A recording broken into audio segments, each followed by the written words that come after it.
Good morning mga day. Go na po ko sa work. It's already Friday. It's Friday. So let's go now.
Ganda.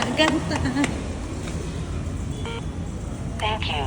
8 on top yun mga day.